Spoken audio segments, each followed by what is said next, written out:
Today, co-anchor Savannah Guthrie has had a very busy start to the new year. She sure has. Last month, she welcomed a new partner to the desk, Craig Melvin, as co-anchor, and tomorrow she has a new children's book coming out. She's co-authored 2 children's books before, and the third is hers and hers alone. Yeah, the book is called Mostly What God Does Is Love You, and she joins us now from New York City this morning.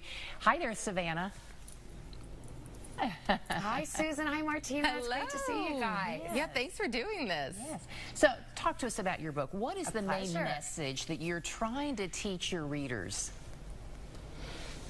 Yeah, you know, about a year ago, I wrote a book called Mostly What God Does. It was for grown-ups, and it was really a series of essays about faith, the ups and downs of faith, and it was definitely one of the most personal and vulnerable things I ever did, to kind of put myself out there and talk about something as personal and as faith.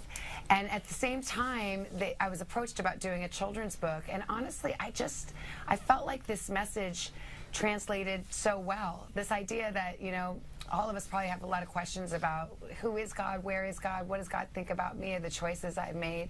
And I read this passage in a translation of the Bible a long time ago. It said, you know, mostly what God does is love you.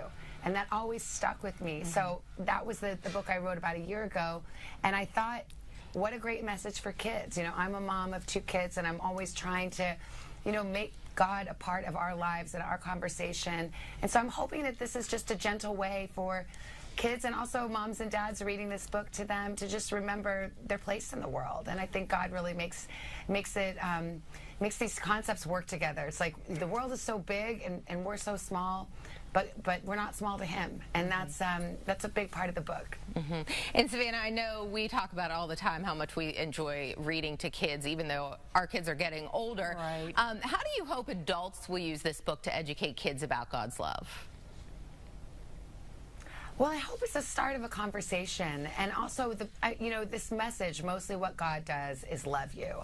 I mean, it's simple, but it's not always easy. Frankly, in the world we live in, sometimes it's hard. It's hard to believe that when you see the things around you that are even, you know, hard in your own lives, or just the things you read or see in the news every day. So I'm hoping that this is just a beautiful and reassuring reminder that we are loved and that we are treasured, and that God has us in His hands. I hope it's an easy way to do that. You know, I have the book here. I called it Mostly What God Does Is Love You. I thought if it does nothing but sit on a shelf, and you look up one day and you see this, it's a message. You know, it's more words than pictures. I wanted the words to really come across, because you never know. Sometimes there's a moment in life where you just need that reassurance, and that's what I'm really hoping.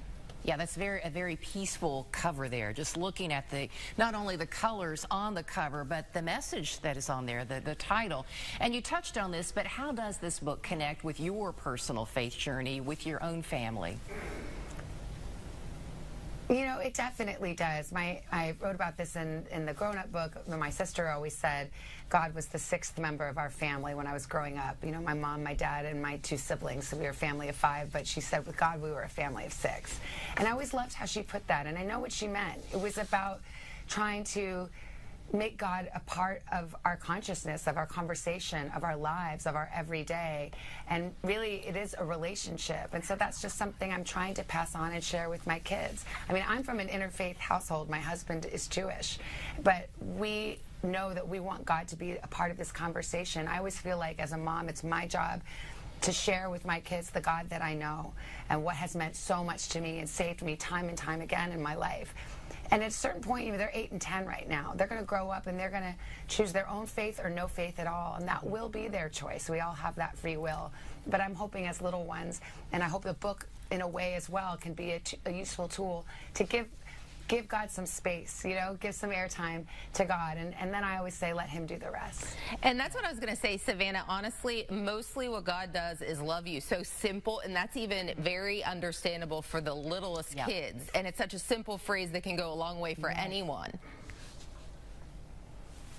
Oh, yes. And I mean, it's profound, because honestly, if you can really believe it, you know, if you can really absorb it into your soul, and believe it. But by the way, it takes work to believe that sometimes on any given day. Some days are great. It's easy to believe, oh, you know, maybe you walk around feeling like you're just the blessed of God. But most days are like an ordinary Tuesday, and it's hard, and you're just trying to get through the day. And so reminding yourself and being in that presence, I'm hoping it's just a really easy way in to remember who we are and remember that we are treasured and that whatever troubles we have, they're momentary and that we are loved and not forgotten. That is wonderful. And Savannah, we're all in a business where, you know, we're delivering a lot of tough news on a daily basis. So thanks so much for taking time and sharing this peaceful message today. Oh, thank you. It's so nice to be with you, ladies. That you're formally invited to come visit us. Wonderful. Up in New York. Come see us on the Today Show. That would be so fun. Of course, Hoda, who used to be your co-anchor there from West Virginia. So that would be extra special. Yeah, we appreciate it, Savannah. Oh. Oh, she has a lot of good West Virginia memories. We talk about it a lot. She's a West Virginia girl. Yeah. Well, thank you for joining us, and we can't wait to see your book out there on bookshelves, in kids' bedrooms everywhere. Yeah.